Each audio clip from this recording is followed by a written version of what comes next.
فيك انت عصبي؟ انت عصبي؟ عصبي؟ لا. يعني نوعا ما. احيانا بيقولوا يعني. ده برنامج رامز الجديد. رغم ان رمضان ده شهر العباده واكتر شهر المفروض الناس تبقى قريبه فيه من ربنا ويبقى عندهم روحانيات ويبقى عندهم هدوء نفسي وسلام نفسي، الا ان الناس دايما عندها مشاكل جامده جدا عصبيه.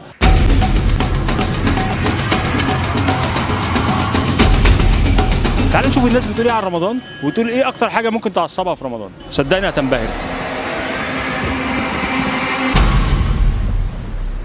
في رمضان بقى وتعصبت تتصرف ازاي؟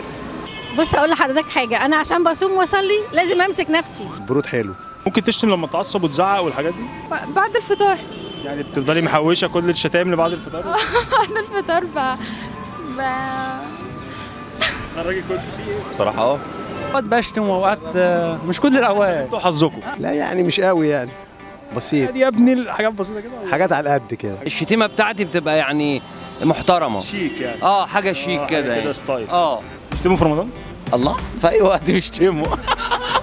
يعني محضر لنا شتايم ايه في رمضان شيك؟ يعني ممكن يشتموني كشخصي، يعني مش يا ابني كذا ولا يا ابني كذا. لا انا ما بقولش حاجه حرام ان شاء الله، هي شتيمه بس ممكن للاولاد بتاع الكلام ده. شتيمه لاصحابي كده بس ام واب لا يعني طبعا. ما تقف يا ابني دي ويقعد يشتم ويعمل. حسبي الله ونعم الوكيل. وفي واحده مثلا تبقى ست كبيره عشان ما نزلتهاش ده من الشارع ليه عشان روح منك لله. يعني وانت راكبه بتدعي لي وانت نازله بتدعي عليا مثلا. محضر لنا مفاجآت للشتيمه في رمضان؟ الواحد عايز يعني في رمضان ده يبقى بارد.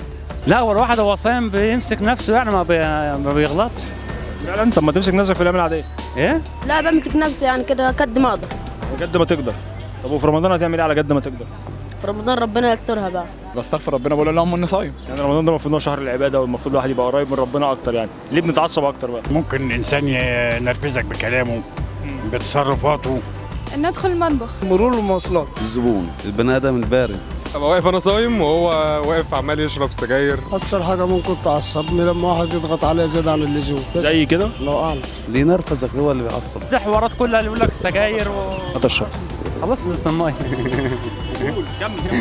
ايه اللي يقول لك بقى انا ما اعرفش، انا ما اعرفش متعصب عشان ما ولعش السيجاره، انا عايز اولع السيجاره وموال دي حكايات بقى فاضيه. انت اتعصبت لما خدت منك شويه ميه؟ مين؟ حصل موقف مثلا اتعصبت ومش عارف تتصرف، هتعمل ايه؟ ربنا يسامحنا بقى. المفروض في رمضان انت فرصه انك تتغير الاحسن، بس مش ان انت تتحجج بحاجه يعني. يقول لك ايه يا عم ده انا صايم، يا عم ده انا اصلا معلش اصل انا بشرب دخان والدخان مزهقني، كل ده كلام فارغ. انت كخالد اكتر حاجه ممكن تعصبك انك يبقى ناقصك ايه في رمضان؟ مفيش حاجه بتعصبني في رمضان، ده حاجه حلوه يعني ايام الاستفزاز ده ازاي ما تعصبش؟ استفزتني اصلا. ليه كده؟ عصبتني والله. طب نصيحتك ايه للناس العصبيه في رمضان؟ انصحهم بيه قبل ما يتصرفوا يعدوا من 1 ل 10. وبعدين يعني انا لو عديت من 1 ل 10 اخف؟ ما اهدوا شويه عشان ربنا يبارك لهم ونمسك اعصابنا شويه. طب ما بتمسكش اعصابك في الايام العاديه ليه؟ ايه؟ صعب ان هو يمسك نفسه. يعني انت لو حد عصبك وانت صايم هتعمل ايه؟ هتعصب برضه. حاول ما انزلش من البيت اصلا؟ مثلا، اقعد في التكييف كده عشان ما اتعصبش خالص. صعب يعني، هو العصبي يفضل طول عمره عصبي. اكني مش سامع حاجه. ده رمضان ان انا علشان لو انا حطيت في دماغي انا ممكن يعني ايه افطر من على الساعه 8 الصبح. مش كل حاجه عصبيه، العصبيه دي هتاخد ايه منها؟ ان انت ممكن يجرى لك اي حاجه محدش هيرفعك. انصحه بان يتجنب الناس كلها خالص ويقعد على جنب. بعتكف فين؟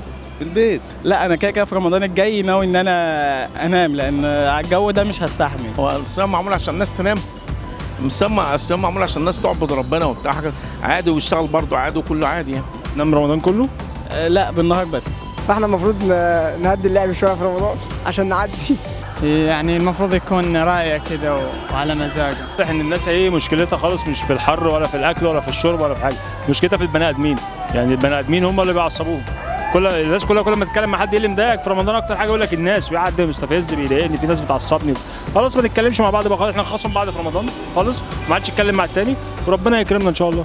بتصوموا؟ اقسم بالله شكلكم ما بتصوموا. والله من كده. عادي مش عصبي. انت كده راضي عن نفسك؟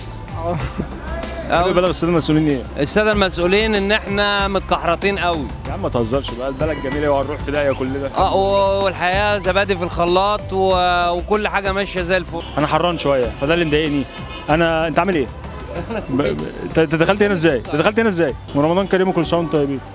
والله. خلاص يا حبيبي. خلاص خلصت والله.